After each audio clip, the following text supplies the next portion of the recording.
Okay, the next Ampere's law example we'll try is the current inside an infinitely long solenoid. The solenoid is something involved in starting your car. Now, we've talked about how battery cables are very heavy. They have to carry hundreds of amps. If you've ever watched them steal a car on TV or in the movies, the wires going to your ignition switch are much, much thinner.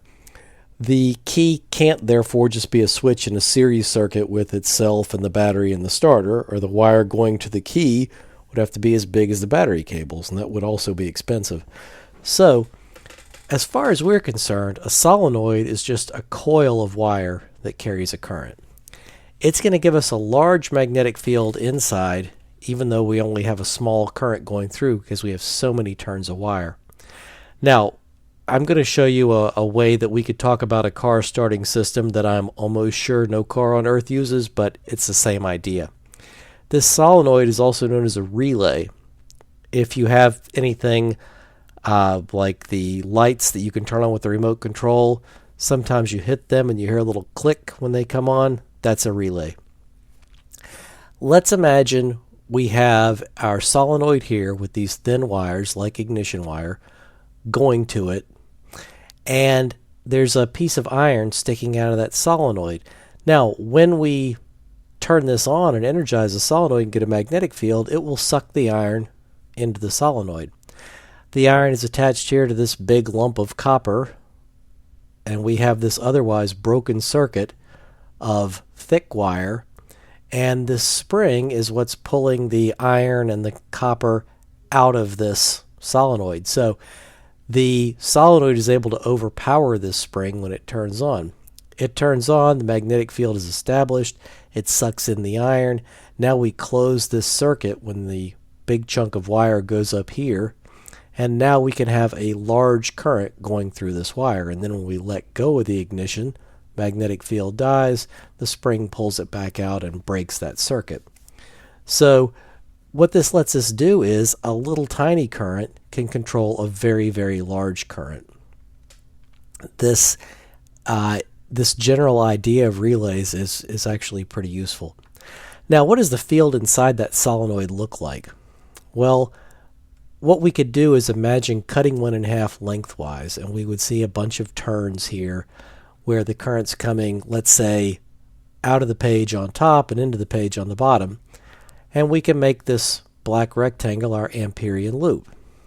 Now, if the solenoid's infinitely long in the z direction, we can't have any dependence on z and have a finite answer. B has to be constant inside, and by the right-hand rule, it has to be pointing to the right inside the solenoid. On the opposite side of the Amperian loop, out here, the B field has to be 0, and there's a really cool argument in your book for that. Imagine we took this whole rectangle and just pushed it out here. So we're completely outside. We're then enclosing no current, so we can't have any B field out here. So we push it back in. There's no B field out here, or here, or here. There is one here. What about on this side here, the left, the bottom of the left side, the bottom of the right side? We're still inside the solenoid. Problem here is dl is up and down, and the magnetic field goes to the right. So our dot product would be 0 here. So the only contribution in this Amperian loop, the only contribution to the left integral in Ampere's law is this piece. And it's going to be pretty simple. It's just going to be B times L, however long this is. So on the left we get this. What's our enclosed current? Well, it's mu naught times the current in one of these times the number that we've enclosed. Here I've got 4. So it's mu naught times big N times I. Now, what's useful to introduce here is the idea of turns per length. An infinite solenoid would have an infinite number of turns and an infinite length, and we don't get anything useful out of that, so we want turns per length anyway. Typically, books define little n as turns per length. Then I could write this as magnetic field B is mu naught little n I. Couple things we noticed. First, we don't have the L anymore. This has to disappear because we can't have a physical magnetic field that depends on the length that I imagined for this loop. You might have imagined one half that long or 50 times that long, and we can't get different answers based on our imagination. Now, we also see that we have a uniform field inside, so that means this is our source of uniform B, just like our parallel plate capacitor was a source of uniform E. Now, again with the parallel plate capacitor, we had to stay away from the edges. Same thing for a real solenoid. We have to stay away from the ends. Now, last thing in this chapter, we look at magnetism in matter. So what we've seen before is magnetism arising from macroscopic electron motion. So the electrons are moving millimeters, centimeters, meters, instead of just from one side of an atom to the other. We haven't looked at permanent magnets. To do this, we have to classify all materials as diamagnetic, paramagnetic, or ferromagnetic. We can sort of think of the default state of matter as diamagnetism, and what this means is when you put a magnet near this matter, it will induce a magnetic field pointing the opposite way, and that causes it to repel.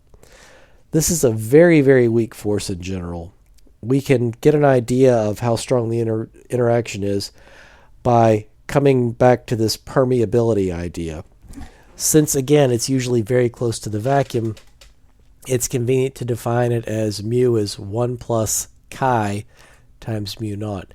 This chi is our magnetic susceptibility, and it's kind of like the kappa that we had in capacitors.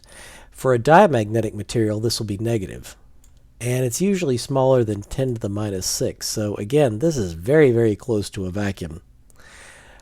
Now, as weak as this is, you can see an effect in some cases. Water has a fairly large value of this susceptibility, negative 9.1 times 10 to the negative 6.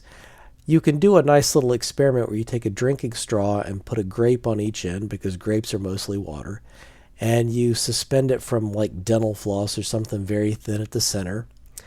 Then you get a magnet near one of these grapes, and the thing will spin around to get the grape away from the magnet.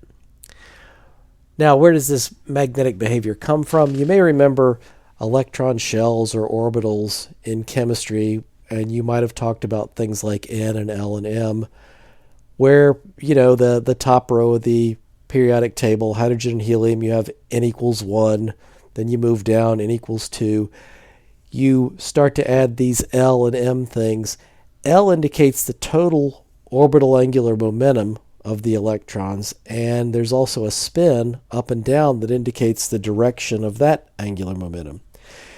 You shouldn't think of these charges as moving in little circles, but they do kind of act like it sometimes. The moving electrons give us magnetic fields, and the way the electron shells are filled determines which of the kinds of magnetism we see. So the next kind, paramagnetism, this is also very weak. The tiny little atomic magnets tend to line up the same way, as the external electric field. So that's a very weak tendency, and the thing that's fighting that is thermal agitation. If we're above absolute zero, which we always are, there's a lot of jostling going on in the material and the matter. When we take the external field away, the jostling removes the alignment very quickly. The values of the susceptibility for paramagnetic materials are in the same ballpark, 10 to the minus 6 or so, as for diamagnetic materials, but this time it's greater than 0.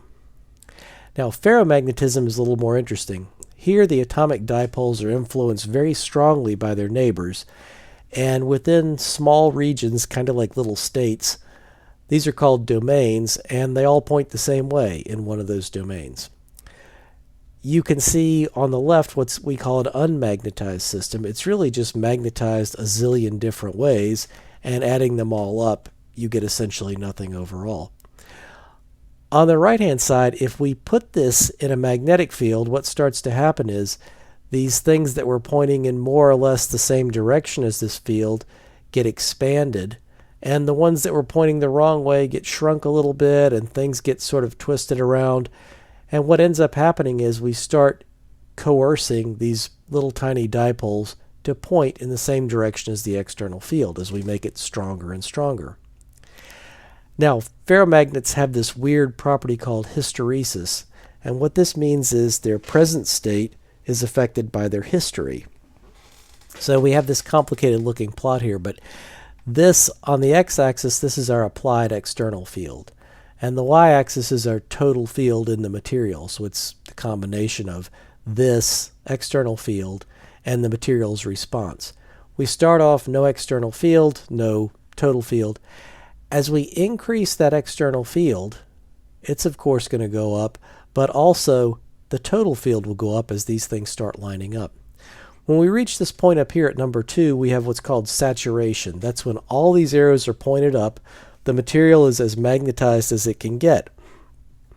As we start to remove the external field, this total field gets a little weaker, but by the time the external field is down to 0, we still have magnetization inside the thing.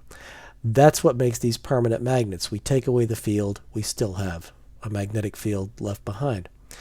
Let's say we want to get rid of it, so we start magnetizing in the other direction. We move this way down the curve. Eventually we get to the point where our external field has canceled the internal field and our total is 0. We keep going. Now we're magnetizing the thing the other way, so now these are going to be lining up pointing down. We reach this max where they're as magnetized as they can possibly be, the saturation.